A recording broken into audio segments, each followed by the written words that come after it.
everybody! Attention! This is Commandant Eric Lassard of the Police Academy. All right, dirtbags, line up, straighten that posture, and prepare to have your mind blown.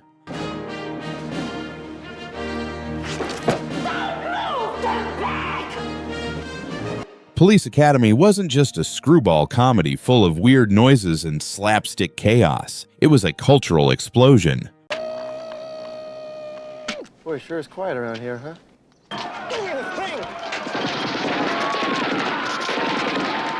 But behind the megaphone, mustaches, and mayhem, the story of how this film got made is even crazier than what you saw on screen.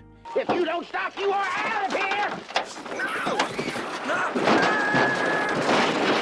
Here are 20 weird facts you didn't know about Police Academy. Number 1. The idea came from a real cop. Screenwriter Neil Israel found the spark for Police Academy after witnessing a group of misfit recruits bumbling their way through real police training. He said it looked more like a comedy audition than an actual force in training. One of them was trying to do push-ups in flip-flops. Another was getting yelled at for using the wrong end of the baton.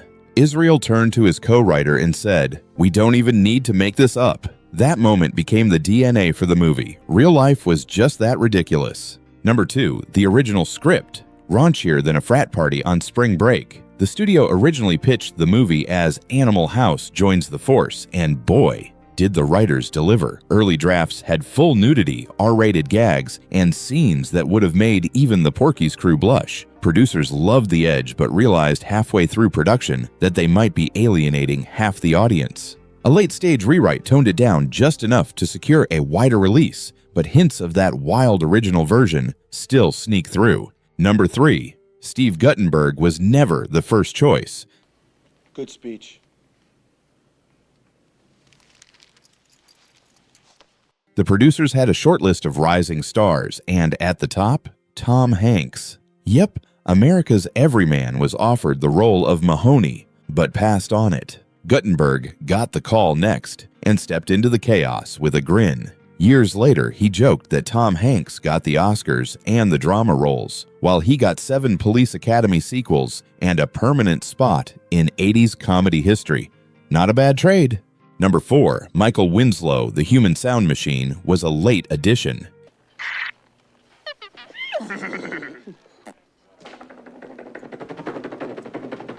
His ability to mimic alarms, helicopters, and arcade sounds wasn't just impressive, it was revolutionary. He came in with 0 scripted lines, just a mouth and a million noises. The crew was so amazed that they wrote entire scenes around him on the fly. In one take, he mimicked a malfunctioning radio so well that a real officer on set thought the equipment was actually broken.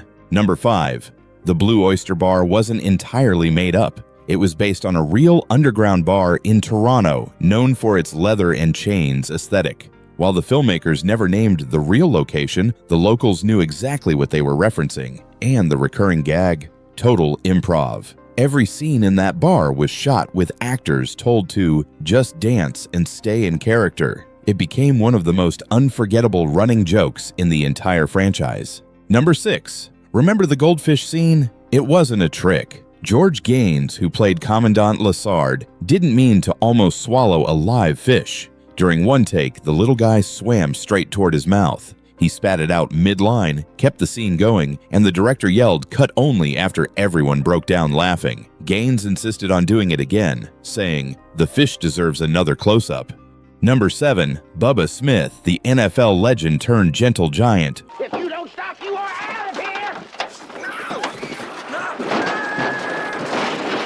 Wasn't given a fake car rig for his lifting scene. He literally lifted the front end of a compact car with his bare hands. The stunt team had cables ready for safety, but when the cameras rolled, Bubba just picked it up himself. The director nearly dropped the monitor, fearing a lawsuit, but Bubba just smiled and said, "I've hit linemen heavier than that."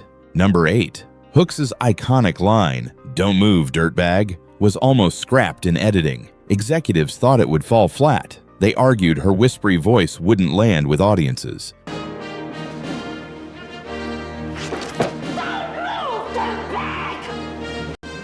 But test screenings proved them dead wrong. The crowd lost it. Actress Marion Ramsey later said it was the most quoted line of her entire career. Even strangers in grocery stores would whisper it to her for years. Number 9.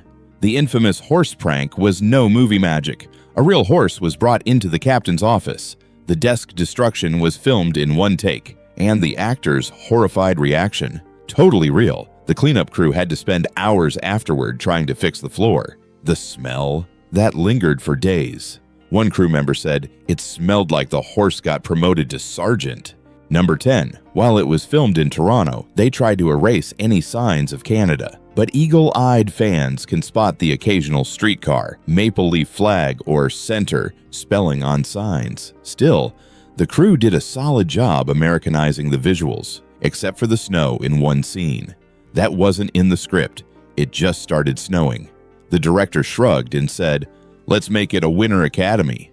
Number 11. Warner Brothers expected the film to flop. They slashed the budget, shortened the shoot, and told the cast to not get their hopes up. The surprise? It made over $80 million worldwide and became a cash cow for the studio. Suddenly, all those canceled promotional appearances were back on the table. Guttenberg joked, "We went from forgotten to franchised overnight." Number 12. That risque podium scene.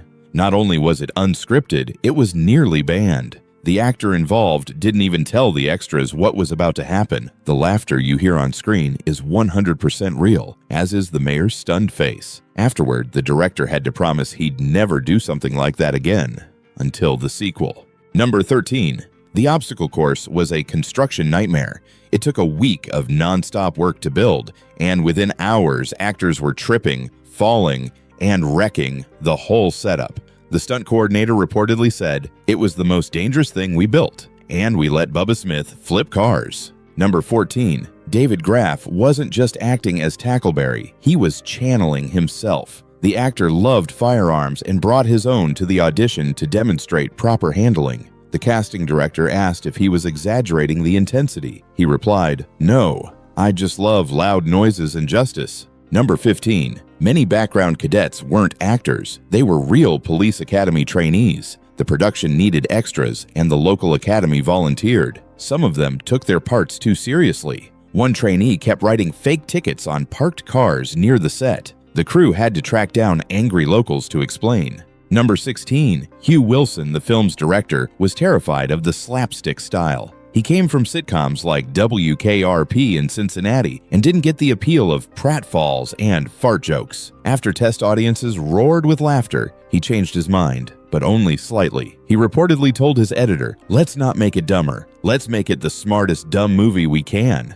Number 17. Guttenberg's smirk wasn't acting. He cracked up constantly, ruining take after take. The director finally gave up and told him to just go with it. The smirk became his trademark, a perfect counter to the chaos around him. Guttenberg later said, "I was just trying not to laugh at Michael Winslow. Every time I failed, they kept the footage." Number 18. Police Academy was used in real-world PR campaigns. Departments in small towns across America played the theme song in recruitment ads. One even aired a parody of the film at high school assemblies. When the studio caught wind, they sent cease and desist letters. The departments replied, "We thought you'd be proud."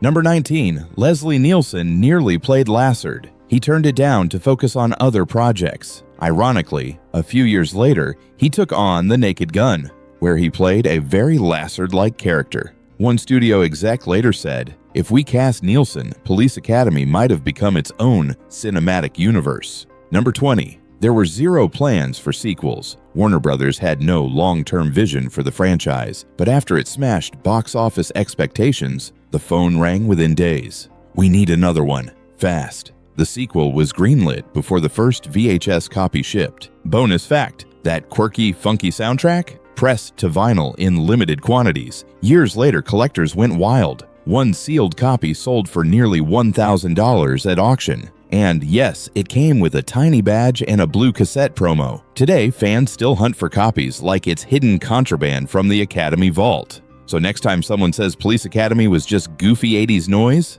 you can tell them it was smart, goofy 80s noise. With real fish, fake cops, and a soundtrack worth more than your Blu-ray collection.